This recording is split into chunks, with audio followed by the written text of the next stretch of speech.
DMTV Info, votre chaîne d'information en temps réel. La politique, la santé, le sport, les faits de société, la musique, les rumeurs et bien plus encore.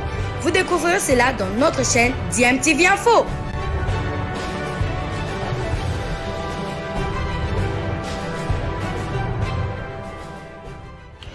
Vous êtes sur DMTV, bonjour ou bonsoir, tout dépend de l'heure à laquelle vous nous suivez. Tout plaisir est pour nous de vous retrouver, mais surtout de savoir que vous êtes nombreux en train de suivre votre chaîne YouTube DMTV. DMTV qui vous propose l'actualité, vous propose également des analyses et des réflexions sur des sujets d'actualité, sur des faits sociaux, tout simplement sur des réalités que nous observons ici chez nous en République démocratique du Congo.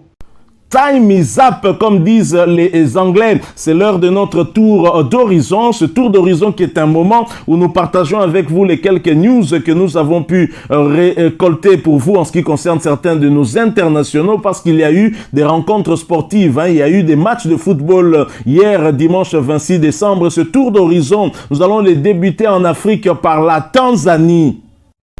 Le leader actuel du championnat tanzanien, le Young Africans de Fiston Mayele Kalala, qui était décisif, a failli se faire accrocher hier dimanche 26 décembre 2021 par Biashara United, et cela pour le compte de la 10e journée du championnat national de la première division. Young Africans démarre timidement cette rencontre et va même encaisser un but très matinal. Young Africa se fait surprendre par Biashara United, mais comme souvent, c'est l'attaquant international congolais et ancien de l'SV Club Fiston Mayele Kalala qui va permettre au club jaune et vert de revenir à la marque à la 42e minute pour le 1 but partout. Une fois n'est pas à coutume, les Young Africans ne trouvent pas d'autre solution en attaque et Biashara United met son jeu en place et complique un tout petit peu les locaux. Mais la solution finira par arriver, et cela dans les ultimes minutes grâce à Saïdo pour le 2 buts à 1.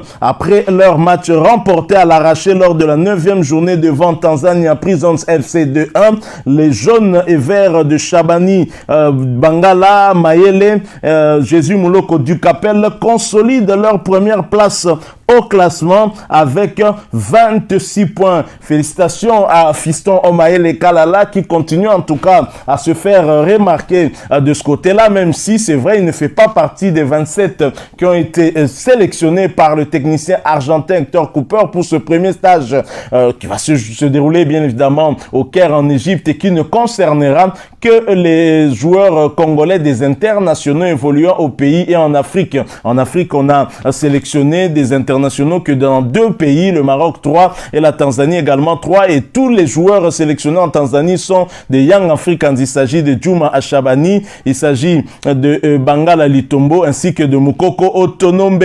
21 joueurs évoluant au pays vont faire partie de ce stage. Alors nous poursuivons ce tour d'horizon en allant cette fois-ci du côté de la Turquie. La Turquie, nous allons avoir des nouvelles de Marcel Tisserand et pourquoi pas des nouvelles de Britt Assomba Longa.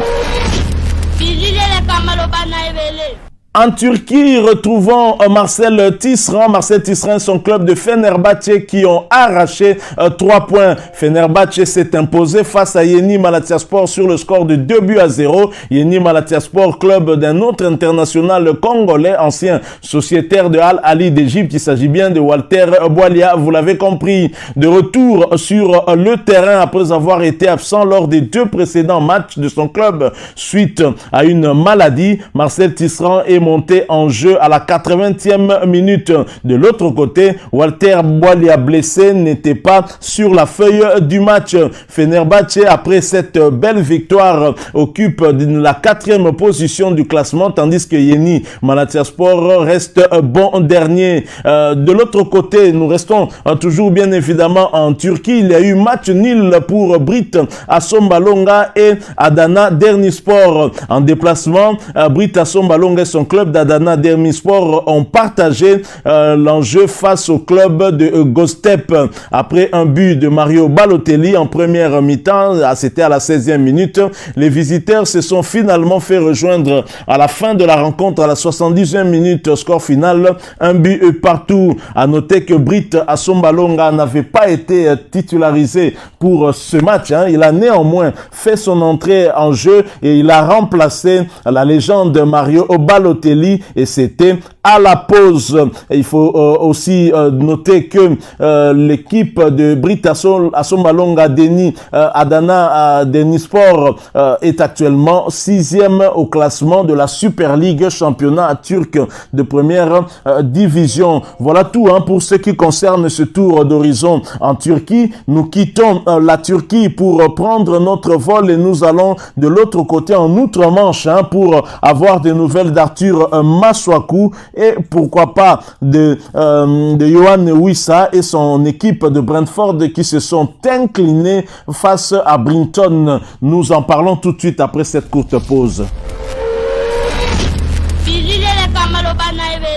Poursuivons ce tour d'horizon par l'Angleterre. L'Angleterre où nous allons aller du côté de Londres où à domicile, West Ham United a fléchi hier dimanche 26 décembre 2021 face à Southampton dans un match de Boxing Day tout aussi spectaculaire. Les Hammers surpris et piégés se sont inclinés sur le score de 2 buts contre 3. La période de bataille anglaise de fin d'année pour la course aux différents enjeux a bel et bien commencé et pour cette saison, le hasard du calendrier de la Première Ligue a donné Southampton comme adversaire de West Ham. Arthur Masuaku et ses coéquipiers se sont loupés à la maison dans une opposition de haute volée. Dès la 8e minute, West Ham se met à courir derrière le score car Southampton avait déjà frappé. Les Londoniens réussiront tout de même à revenir à la marque grâce à Michael Antonio à la 49e minute. Mais à force de vouloir prendre l'avantage, West Ham se fait une nouvelle fois surprendre. À la 61e minute, Southampton marque encore. Les Hammers s'égalisent également par Saïd Benrahma à la 65e minute.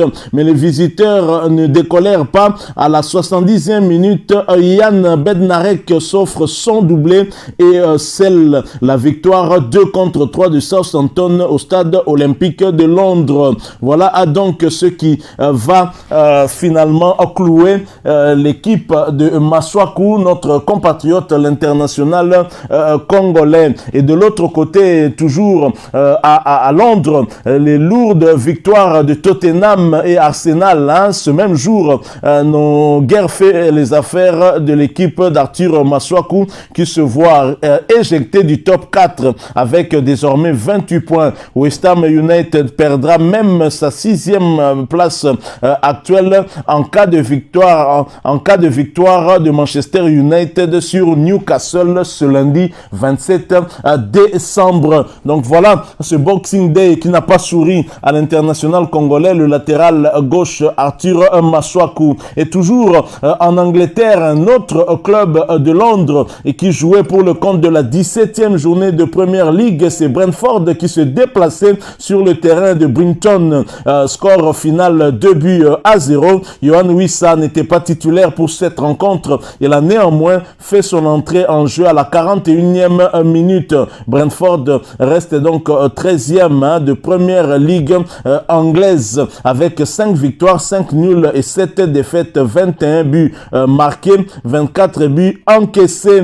Yohan Wissa qui, au cours d'une interview accordée à un média anglais, sur Sky Sport, déclarait en tout cas, il espérait que son équipe allait venir à bout de cette équipe de Brinton qui est restée sur 11 matchs sans victoire. Et Yohan Wissa et Brentford espéraient que cette équipe de Brinton n'allait pas briser cette mauvaise dynamique dans laquelle l'équipe était engagée. Voilà que l'équipe l'a brisé, a battu brillamment Brentford sur le score de 2-0. Et Yohan Wissa a malheureusement malheureusement, n'a pu que constater les dégâts. Alors, prochain rendez-vous, ce sera bien évidemment tout aussi compliqué pour l'international congolais Yohan Wissa. Ce sera contre Manchester City que Yohan Wissa et son équipe devra donc s'affronter le mercredi prochain, le 29 décembre 2021. Cela pour le compte de la 18e journée. Et pour l'heure, Yohan Wissa a 461 minutes en termes de temps de jeu sur les 1800 possibles. Il a inscrit 5 buts, toutes compétitions confondues. Il a donc joué 12 matchs sur les 20 possibles. Voilà tout pour ce tour d'horizon du côté de l'Angleterre. Tour d'horizon que nous continuons bien évidemment. Nous allons aller du côté de la Belgique où les Congolais du Standard de Liège ont vu rouge. Nous en parlons tout de suite après cette courte pause.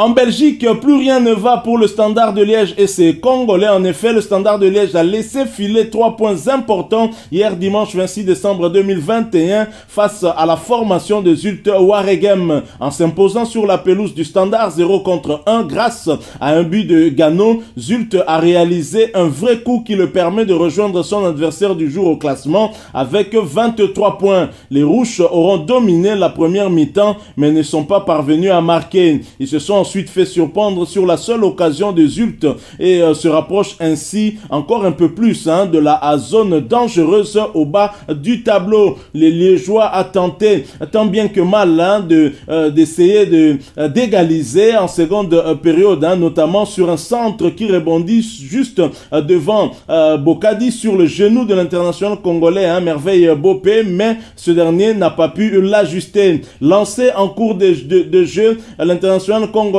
Jackson Mouleka a également eu la balle de l'égalisation dans les temps additionnels, mais sa tête passait tout juste à côté des cages de Zulte Waregem à la 94e minute. Après cette défaite, le Standard de Liège s'enfonce encore un peu plus dans la crise avec une modique 13e place au classement de la Jupiler Pro League avec 23 petits points. Voilà donc ce qui met fin à ce tour d'horizon d'aujourd'hui qui, nous l'espérons, vous aura plu. Et si c'est le cas, laissez-nous un maximum de j'aime. Merci de partager avec nous aussi votre point de vue en nous les laissant à travers un commentaire. Si vous êtes nouveau ou ancien et que vous ne vous êtes pas encore abonné, n'hésitez pas, abonnez-vous et n'oubliez pas surtout d'activer la petite cloche de notification. Et pour cela, cliquez tout simplement sur celle que vous verrez apparaître dès que vous serez abonné parce qu'elle va vous permettre de ne plus rien manquer des prochaines vidéos que nous allons vous proposer. Encore une fois, merci à vous avec espoir de vous retrouver très bientôt dans un autre sujet d'actualité concernant nos internationaux congolais. Vous le savez, il y a des échéances à venir, notamment le mois de mars avec ces matchs de barrage pour les Léopards. Mais avant, il y a ces 2 stages prévus pour les Léopards. Déjà, le premier qui débute ce 30 décembre qui va être clôturé 24 heures avant le début de la Coupe d'Afrique des Nations au Cameroun, mais cela ne concernera que les joueurs évoluant en Afrique. Merci à vous, avec espoir de vous retrouver bientôt. DMTV vous dit au revoir.